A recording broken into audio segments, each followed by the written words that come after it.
जी विजेंद्र जी, आपने 2 दिन पहले प्रेस वार्ता की जी, फिर कहाँ नौबत आ गई आपको प्रेस वार्ता करने की? सर जी नौबत इसलिए आ गई कि उसके बाद जो है ना ग्राम अमरपुर चौरासी के सरपंच ने भी प्रेस वार्ता करी जी। फिर हमने भी प्रेस वार्ता करी। अब दोनों को जो है ना जनता ने देखा तो जनता कंफ्यूज है कि सच्चाई क्या है। तो उस सच्चाई को बताने के लिए मुझे मजबूरन फिर आप लोगों के सामने उपस्थित होना पड़ा। और इस आप सब मीडिया बंधुओं के माध्यम से मैं ये कहना चाहता हूँ कि मैं ये 8-9 सवाल सरपंच साहब से पूछता हूँ और इसमें से अगर कोई एक सवाल भी जो मेरा गलत हो और उसको वो सच्चा साबित करे कि भाई मैं अपनी जगह पर सही हूँ और मैं गलत हूँ, तो जो सज़ा देना चाहे मैं तैयार हूँ।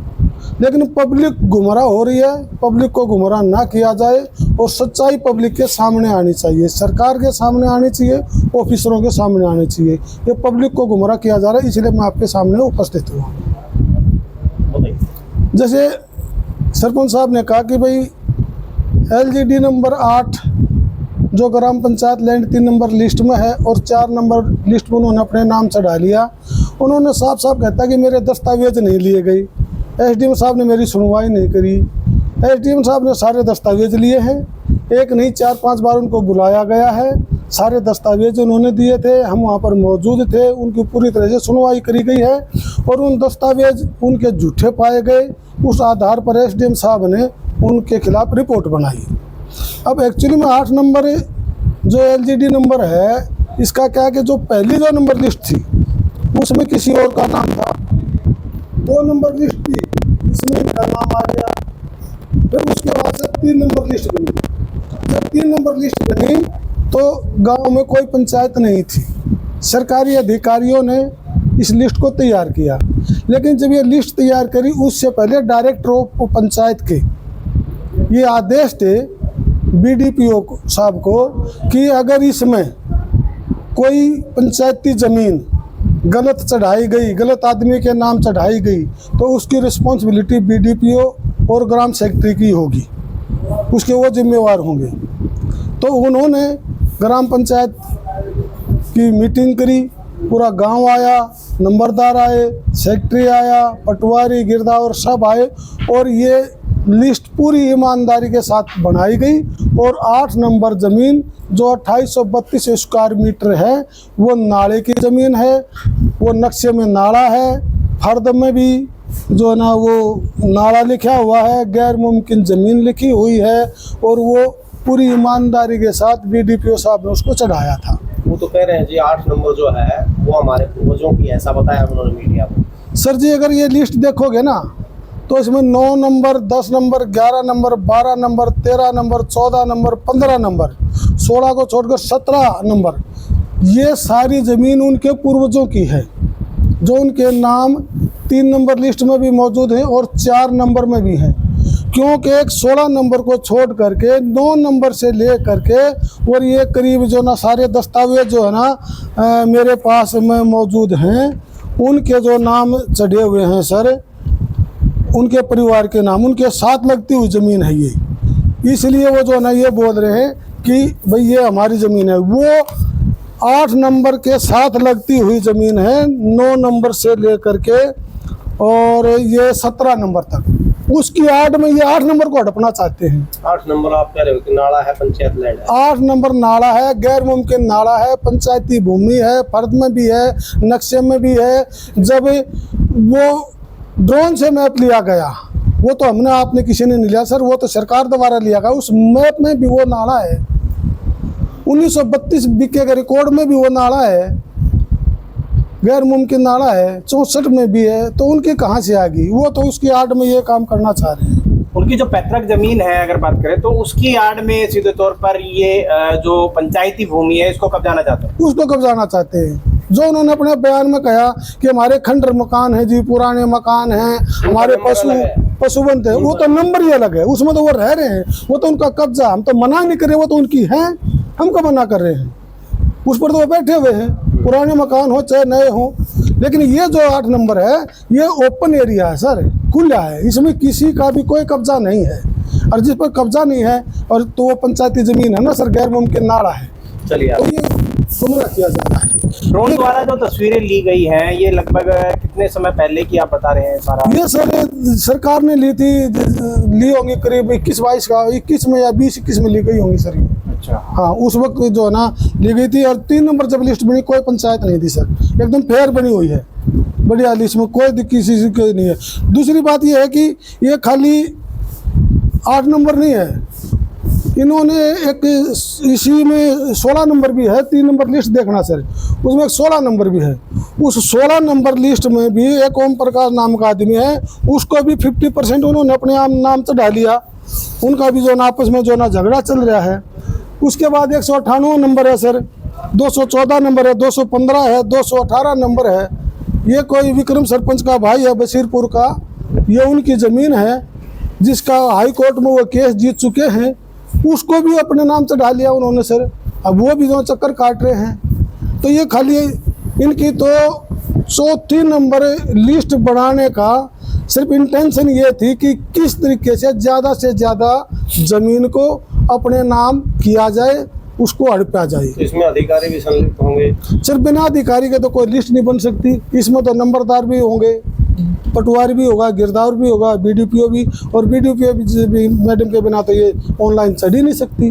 अब वो एक बात और कहते हैं सर, मैंने कई अखबार में देखा, मीडिया न्यूज़ में भी सुना कि ये जो लिस्ट जो बनी है ये तो अभी वैलिड ही नहीं हुई है, इसके ऊपर फिर कार्रवाई किस बात की?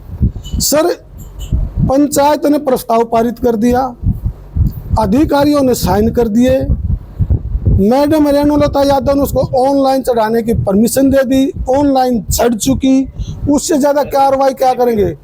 बीडीपीओ मैडम ने उसको जो ना अप्रूवल दे दी और ऑनलाइन चढ़ चुकी। ऑनलाइन हमने इसको निकाला है 3/5/2024 को रात को 8:36 में हमने इसको ऑनलाइन निकाला है। तो ये जो जितना काम कर सकते थे ये तो अपना कंप्लीट 100% कर चुके। अब आगे तो गवर्नमेंट की है कि उनके स्वामित्व के कार्ड बनाती है या इनके ऊपर जांच करती है, वो तो गवर्नमेंट का काम रहेगा ना सर। ये तो अपना 100% दे चुके। हाँ जी, आगे सर एक और ज़मीन है गांव में ही, ये 3 आदमी तो आगे सर 3।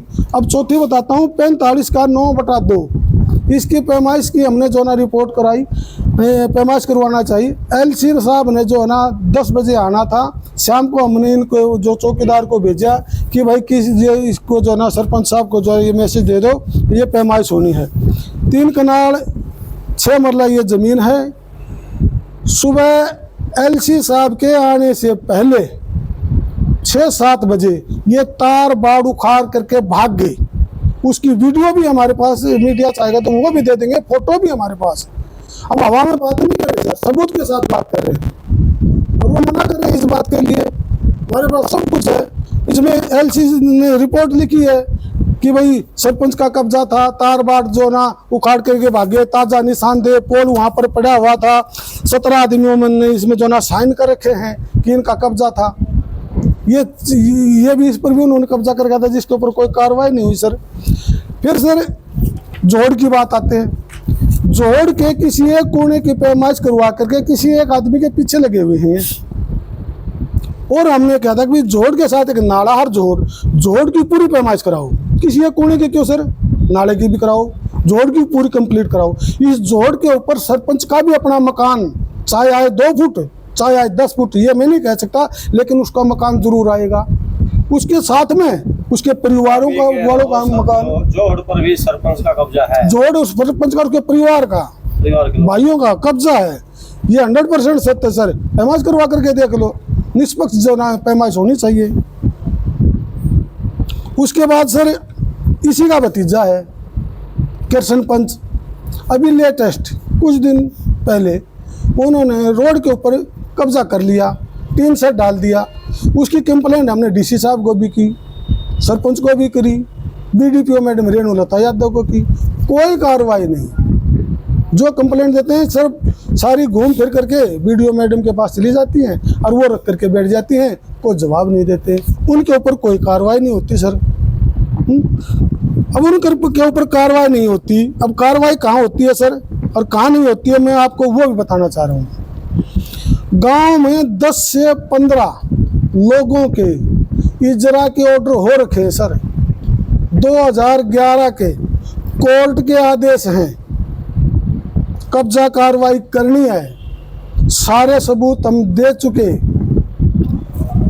उन पर तो कब्जा कार्रवाई नहीं करी जा रही। इसमें साफ साफ लिखा हुआ सर, मैं हवा में बात नहीं कर रहा, आप ये देख सकते हैं, इसमें लिखा हुआ सर, मूल रूप से उपमंडल अधिकारी नारनौल की सेवा में भेजकर अनुरोध है कि विषयाधीन मामले में फील्ड स्टाफ से रिपोर्ट प्राप्त की गई। रिपोर्ट अनुसार मौजा मोरपुर 84 में कोर्ट के आदेश अनुसार 10 से 15 लोगों के इजरा के आदेश हो चुके हैं, जिन पर कब्जा कार्रवाई की जानी है। पटवारी हल्का कब्जा कार्रवाई के दौरान मैं राजस्व रिकॉर्ड सहित मौके पर हाजिर रहूंगा। रिपोर्ट आपकी सेवा में आगामी कार्यवाही होती। ये एसडीएम साहब को दिखी। अब एसडीएम साहब क्या करते हैं, वापिस देते हैं तहसीलदार साहब को कि कार्यालय उपमंडल अधिकारी नारनौल प्रश्न संख्या क्रमांक दिनांक 30/4/24 सर 30/4/24 मूल रूप से तहसीलदार नारनौल को भेजकर लिखा जाता है कि उक्त मामले में कार्रवाई करते हुए इस कार्यालय को सूचित करें। 30/4/24 आज जून 25 आ गया सर, इजरा के ऑर्डर हो रखे हैं 10 से 15 आदमियों के। कौन है 10 से 15 लोग? ये सब सरपंच क्या चाहते हैं सर, उसके वोटर सपोर्टर हैं।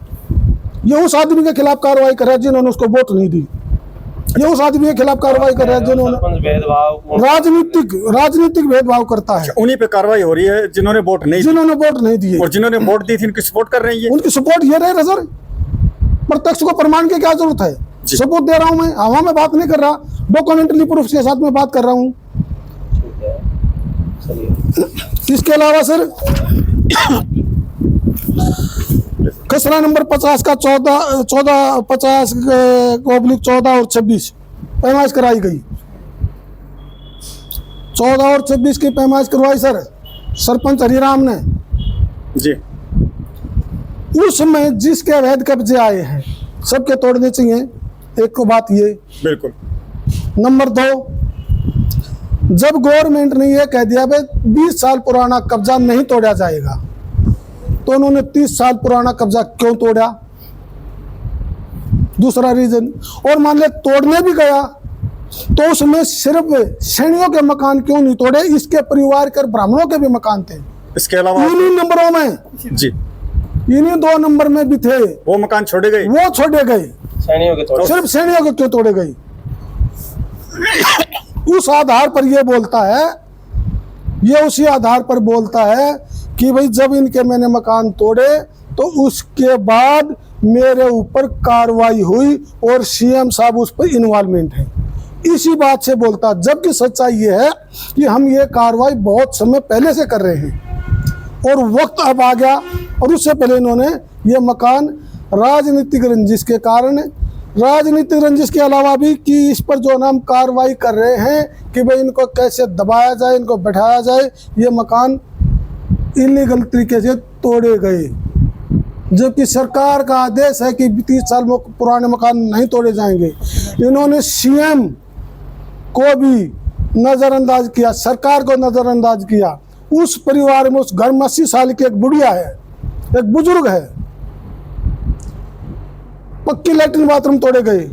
आज वो रोड पर खेतों में जाने के लिए मजबूर हैं, बीमार हैं तो कहाँ जाएंगे? सरकार तो कहती है लैट्रिन बनाओ, बाहर मत जाओ, और वो बाहर जाएं तो सरपंच ने वो तोड़ दिए, फिर उनके ऊपर मुकदमा भी दर्ज हो सकता है। क्या करें? क्यों कार्रवाई नहीं हो रही? कौन जिम्मेवार है? बीडीपीओ मैडम बताएं उन्हें किस अधिकार से तोड़ा, ये इलीगल तरीके से तोड़ा गया।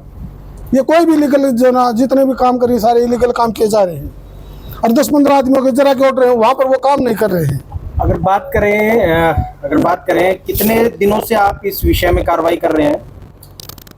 सर हमें इस लिस्ट का, जब ये 4थी नंबर लिस्ट इन्होंने तैयार करी और जब हमने ये लिस्ट निकाली तो हम तब से कार्रवाई कर रहे हैं। लगभग 2023 से नहीं, हमने ये शायद ये 2024 में हमने निकाली है। 24 में? हाँ जी। और ये सैनियों के मकान कब तोड़े गए हैं? ये तो अभी 7 मई को इसी 7 मई को। उसी 7 मई को मकान तोड़े गए, जिस दिन हमारा देश लड़ाई लड़ने के लिए गया हुआ था। हमारे जवान बॉर्डर पर लड़ाई लड़ने के लिए गए हुए थे और पूरी फोर्स को चौकन्नी किया गया था कि भाई प्रजा का ध्यान रखा गया, और ये मकान तोड़ने के लिए चली गई वीडियो मैडम। उसी दिन उन्होंने फोर्स कैसे ले ली, जबकि भारत सरकार के आदेश थे। मैं घर पे नहीं था, किसी को कोई नोटिस नहीं दिया गया, अचानक जाते हैं जाकर के मकान तोड़, बगैर नोटिस तोड़े गए, ये बगैर नोटिस दिए तोड़े गए, कोई सूचना नहीं, कोई सूचना नहीं थी। किस, अगर बात करें किस कारण मानते हैं आप ये जो मकान तोड़े गए 7 मई को? सिर्फ ये एक तो राजनीतिक रंजिश है, और इनका ये है कि भैया राजनीतिक रंजिश किस लिए? राजनीतिक, ये इन्होंने उनको वोट नहीं दिए, उनकी सपोर्ट नहीं करी, वो नहीं मानते उनकी, उनके कहने के अनुसार नहीं चलते, उनकी हाजुरी नहीं करते। ये रिटायर है, ये डिफेंस से रिटायर है, इसका भाई भी डिफेंस से रिटायर है, ये मिलिट्री के आदमी है। इनका मान सम्मान करने के बजाय इनके मकानों को जो ना इलीगल तरीके से तोड़ दिया गया। आज ये फौजी, अगर ये आज ये फौज में होता, अगर ड्यूटी पर होता, तो ये वहाँ लड़ाई लड़ रहा होता तो फिर भी तोड़ देते। आज वो रिटायर होकर के आ गया तो मकानों को तोड़ दिया गया। 80 साल की बुजुर्ग का कोई ध्यान नहीं रखा गया, जिनके तोड़ने थे उनको तोड़ा नहीं गया। और फिर साथ में सर ये कहते हैं कि सीएम साहब इसमें इन्वॉल्वमेंट है। सर हम आम आदमी हैं, गरीब आदमी है, शरीफ आदमी है, कानून की लड़ाई लड़ रहे हैं, कानून की लड़ाई लड़ेंगे। हमारी किसी सीएम तक कोई पहुंच नहीं है, इनकी पहुंच हो सकती है। ठीक है सर, थैंक यू। तो मैं चाहता हूँ सर में न्याय मिले।